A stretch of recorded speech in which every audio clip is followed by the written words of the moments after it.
Gestione diretta dell'acqua dal 1° ottobre. Così il sindaco di Raffadali, Silvio Cuffaro, aveva informato i cittadini. Poi, con il trascorrere dei giorni, la vicenda ha creato qualche polemica per una questione di forma, aveva precisato lo stesso sindaco, il quale avrebbe gradito, ci aveva detto, una convocazione ufficiale per recarsi in prefettura ed affrontare la questione legata appunto ad una sua ordinanza sulla gestione diretta del servizio idrico nel comune.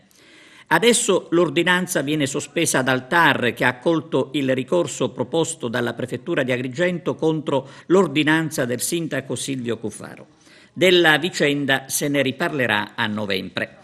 Il TAR ritiene che l'ordinanza impugnata si basi su specifiche e rilevanti problematiche organizzative ed igienico-sanitarie e poi gli impianti erano e sono ancora nella disponibilità della gestione commissariale a suo tempo affidata a Girgenti Acque.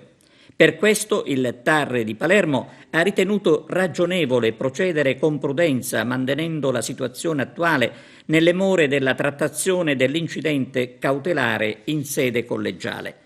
Nell'attesa non sono escluse altre polemiche, questa volta scaturite dalla decisione dei giudici amministrativi.